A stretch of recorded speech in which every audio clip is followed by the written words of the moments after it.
नमस्कार, राम गुलाम online classes में आपका स्वागत है। सामाजिक अध्ययन चतुर्थ सेमेस्टर के अंतर्गत हम लोग राष्ट्रीय आंदोलन की चर्चा कर रहे थे। इसी क्रम में आज हम लोग पढ़ेंगे काकोरी कांड। इसके पहले हम लोगों ने चौरी चौरा कांड के बारे में अध्ययन किया, जिसमें बताया गया था कि कुल 22 पुलिसकर्मी इस कांड में थाने में जलकर मर गए। उग्र भीड़ ने उनको जला दिया, जिसके फलस्वरूप महात्मा गांधी ने असहयोग आंदोलन को स्थगित कर दिया गया। और उसी क्रम में आगे आज का जो अध्ययन विषय हम लोगों का है काकोरी कांड। काकोरी कांड एक क्रांतिकारियों द्वारा ट्रेन डकैती का योजना थी, जिसकी चर्चा हम विस्तार से करेंगे। काकोरी कांड यह घटना 9 अगस्त 1925 ईस्वी को हुई। काकोरी कांड 9 अगस्त 1925 ईस्वी को हुई। ये एक ट्रेन में डकैती की योजना बनी। उस ट्रेन का नाम था 8 down Saharanpur Lucknow passenger train. एक पैसेंजर ट्रेन रहती है जो सहारनपुर से लखनऊ आती जाती है। लखनऊ के निकट लगभग 16 किलोमीटर के दूरी पर एक काकोरी नामक स्टेशन होता है, स्थान होता है, जहां पर क्रांतिकारियों ने ट्रेन की जंजीर खींच करके ट्रेन डकैती को अंजाम दिया। और उस समय क्रांतिकारियों को ये कारण क्या था कि क्रांतिकारियों को धन की आवश्यकता थी। उनकी क्रांतिकारी गतिविधि के लिए, विभिन्न प्रकार की गतिविधि के लिए धन की आवश्यकता थी। तो उन्होंने एक योजना बनाई। राम प्रसाद बिस्मिल के नेतृत्व में 10 लोगों ने एक योजना बनाई, जिसका उद्देश्य था कि अंग्रेजों का धन लूट कर ही उनके विरुद्ध प्रयोग किया जाए। क्रांतिकारी में सहयोग भी हो जाएगा धन का, और अंग्रेजों के विरुद्ध जब डकैती करेंगे, सरकारी खजाना लूटेंगे, तो अंग्रेजों को धक्का भी लगेगा कि भारतीयों ने उनके साथ एक साहसपूर्ण काम किया है। इसी उद्देश्य से इन्होंने एक योजना बनाई, और इस क्रांतिकारी संगठन का नाम था हिंदुस्तान रिपब्लिकन एसोसिएशन।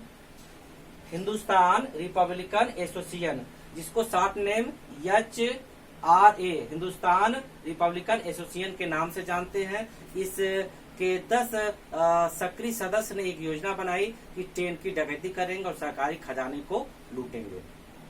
जब ये ट्रेन चलती है और लखनऊ के निकट काकोरी नामक स्थान में पहुंचती है, तो एक क्रांतिकारी जो थे वो ट्रेन की जंजीर खींचते हैं और ट्रेन को रोक देते हैं। जैसे आमतौर पर आज भी होता, आप जानते हैं कि विषम परिस्थिति आने पर हम में से कोई भी जो जिसको अति आवश्यक होता है, तो वो ट्रेन की जंजीर खींच करके ट्रेन को रोकने की एक व्यवस्था थी, प्रक्रिया थी। विषम परिस्थिति में अगर किसी की अचानक तबीयत गड़बड़ हो जाए या किसी अन्य परिस्थिति में, लेकिन इस प्रकार से क्रांतिकारियों ने अपना काम किया। उस क्रांतिकारी में जो शामिल थे मुख्य रूप से राम प्रसाद बिस्मिल, राजेंद्र नाथ लाहिड़ी, चंद्रशेखर आजाद, अशफाक उल्ला, सचिंद्र नाथ सन्याल, मनमथ नाथ गुप्ता और इत्यादि लोग जो शामिल थे, इन्होंने इसमें अपना योगदान दिया।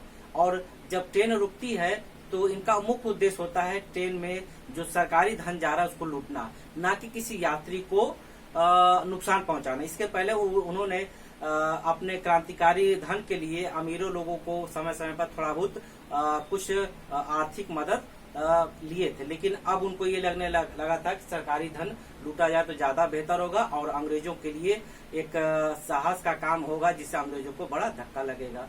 तो इस काकोरी कांड को अंजाम देने के लिए 10 क्रांतिकारियों ने एक योजना बना के अंतर्गत ट्रेन रुकती है, सरकारी खजाने को उतारा जाता है, बॉक्स में होता है, बॉक्स को तोड़ा जाता है, तो उसमें से धन निकाला जाता है और कुछ अन्य कीमती जवाहरात संपत्ति निकाली जाती है और उसको लूट लिया जाता है। ऐसा विभिन्न बुक में इसका वर्णन मिलता है कि वो जो संपत्ति रहती है उसका कुल आंकड़ा 4601 रुपया रहता है।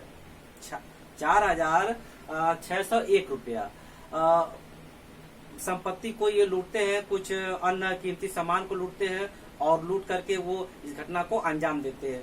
दुर्भाग्यवश हम कह सकते हैं कि एक क्रांतिकारी का एक साल या चादर जिसको वो ढक के जाते हैं, ओढ़ के जाते हैं, इस घटनाक्रम के अंतर्गत जल्दीबाजी में ट्रेन के आसपास कहीं गिर जाता है और इसके बाद वो अपना धन संपत्ति लेके 9 तो 11 हो जाते हैं, भाग जाते हैं।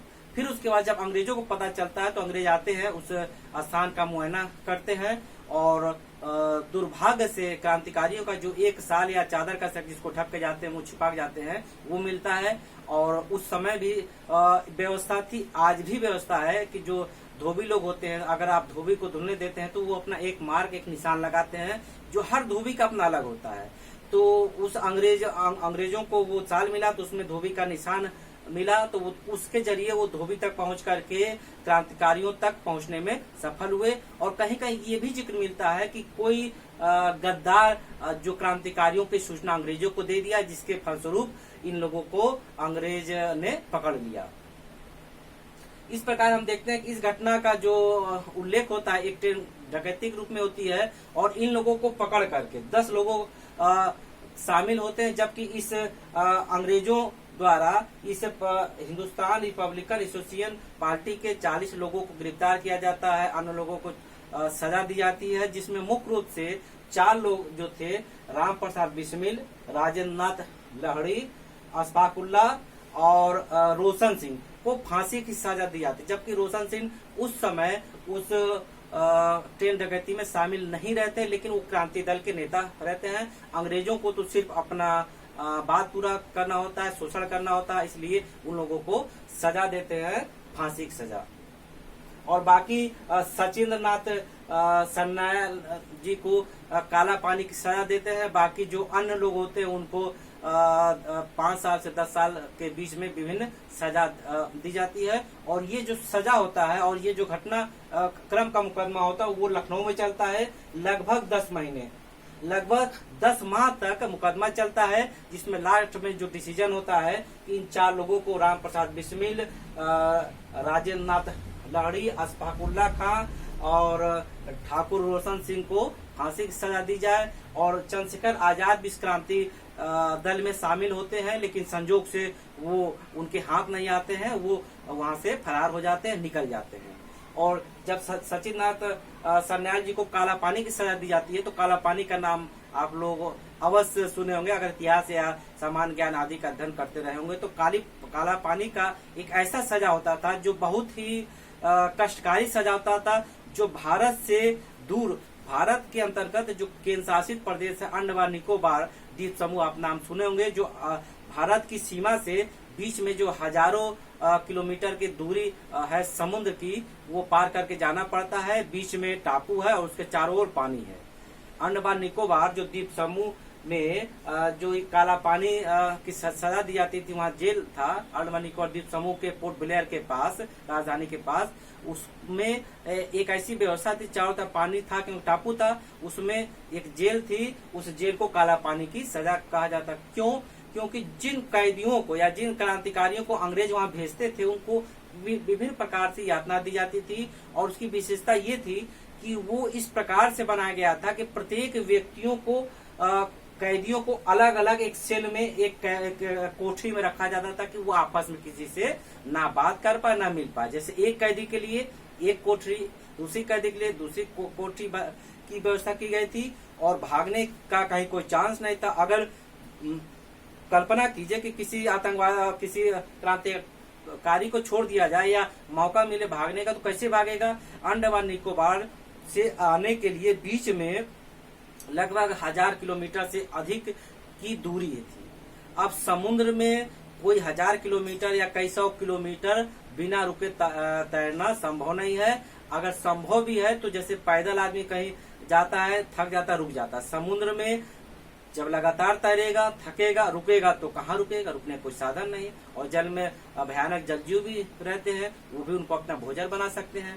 तो इस प्रकार भाग कर भी क्रांतिकारी किसी प्रकार से भारत की भूमि तक नहीं आ सकते थे। और जो एकमात्र साधन था वो अंग्रेज के द्वारा ही आवागमन का था। उनके इच्छा के बिना कोई भी क्रांतिकारी यहाँ नहीं आ सकता था। विभिन्न प्रकार के काला पानी के सजा के रूप में इनको भेजा गया। आप कहीं फिल्म में या कहीं नाटक में काला पानी की सजा देखेंगे, वो इनका एक यातना गृह के रूप में जाना जाता है।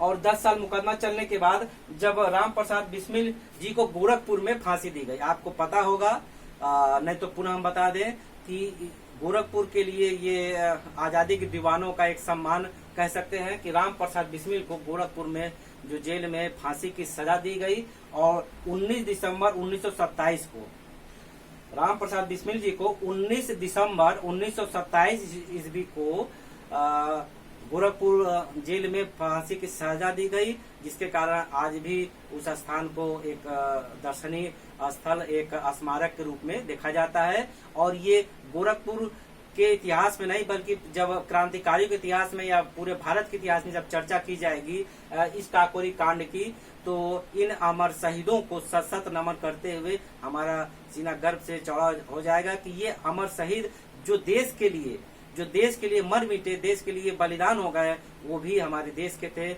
महान वीर थे।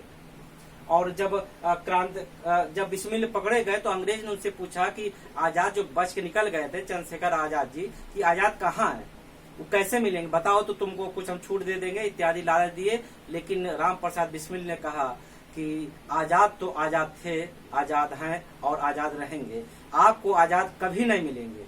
उन्होंने अंग्रेजों से कहा कि आपको आजाद कभी नहीं मिलेंगे और मुझे मिलेगी तो आजादी मिलेगी, मुझे मिलेगी आजादी मिलेगी। हम न रहे गुलशन में हमारे क्रांतिकारी भाइयों को आजादी मिलेगी। और जब राम प्रसाद बिस्मिल का चर्चा करते हैं तो हमको ये 2 लाइन याद आ जाता है, सरफरोशी की तमन्ना अब हमारे दिल में है, सरफरोशी की तमन्ना अब हमारे दिल में है, देखना जोर कितना बाजुए कातिल में है, बाजुए कातिल में है। और इसके बाद एक और हम चर्चा करना चाहेंगे, जब राम प्रसाद बिस्मिल जेल में थे तो उन्होंने एक देशभक्ति कविता की रचना कर डाली, एक आदर्श रचना कर डाली, जिसका नाम हम लोग जब लेते हैं मेरा रंग दे बसंती चोला, मेरा रंग दे बसंती चोला, जो एक देशभक्ति गीत के रूप में एक फिल्म में भी लिया गया है। और ऐसे जब राष्ट्रीय पर्व होते हैं 26 जनवरी 15 अगस्त पर, तो इस गाने को भी विभिन्न तरीके से दर्शाया जाता है। और ये हमारे लिए बड़े गौरव की बात है कि ऐसे महान शहीद रंग दे बसंती चोला एक देशभक्ति गीत भी हमको दे के गए हैं, जो क्रांतिकारियों ने अपने लिए एक आदर्श लाइन बना लिया। जब भी कुछ होता था तो ये लाइन कहते वो देश के लिए मन बिकने के लिए तैयार होते थे। इस प्रकार हम लोगों ने सीखा कि काकोरी जो कांड वो 9 अगस्त 1925 ईस्वी में हुई। काकोरी कांड 9 अगस्त 1925 ईस्वी को हुई। और स्मृति दिवस, काकोरी स्मृति दिवस जो मनाया जाता है वो 9 अगस्त को मनाया जाता है। समय समय हमारे गोरखपुर में भी समय समय पर भी ये काकोरी कांड का स्मृति दिवस मनाया जाता है 9 अगस्त को। शायद बहुत से लोगों को नहीं पता होगा कि 9 अगस्त को स्मृति दिवस किस चीज का मनाया जाता है। और इस कांड में 10 लोग शामिल थे और जिसके मुखिया या अगुआ नायक कह सकते राम प्रसाद बिस्मिल थे। और 4 लोगों को फांसी दी गई, राम प्रसाद बिस्मिल, राजेंद्र नाथ लहड़ी, अशफाकुल्ला खां और रोशन सिंह को। बाकी को सजा दी गई, सचिंद्र नाथ को काला पानी की सजा दी गई और अन्य लोगों को 5 से 10 साल या इस प्रकार की सजा देकर दी गई। और ये मुकदमा लगभग 10 महीने तक चला और अंग्रेजों का लाख रुपया भी इस पर खर्चा हुआ। इस प्रकार और उसके बाद एक और चीज कहना चाहेंगे कि इसके बाद जो हिंदुस्तान रिपब्लिकन एसोसिएशन क्रांतिकारी पार्टी थी वो प्रकाश में आ गई थी, अंग्रेजों के संज्ञान में आ गई थी कि एक क्रांतिकारी दल है, इन्होंने एक लूट की घटना को अंजाम दिया। तो इसी क्रांतिकारी संगठन को परिवर्तन किया गया 1928 में। आजाद चंद्रशेखर आजाद और क्रांतिकारियों ने मिल करके 1928 में इसी क्रांतिकारी संगठन में थोड़ा परिवर्तन किया, हिंदुस्तान सोशलिस्ट रिपब्लिकन एसोसिएशन। इसमें सोशलिस्ट जोड़ दिया कि हिंदुस्तान सोशलिस्ट रिपब्लिकन एसोसिएशन की रचना की, जो क्रांतिकारी की गतिविधि को आगे बढ़ाने के लिए एक महत्वपूर्ण योजना के रूप में काम किया। इस प्रकार हम लोग देखते हैं कि हमारे देश में ऐसे अमर शहीदों का एक समूह था जो मर मिटने के लिए तैयार थे। ऐसे सारे अमर शहीदों को, ज्ञात अज्ञात अमर शहीदों को सत सत नमन मेरा और देश को सलाम। और इसके बाद अगले क्रम में हम लोग पढ़ेंगे स्वराज दल के बारे में या स्वराज पार्टी के बारे में अध्ययन करेंगे। नमस्कार।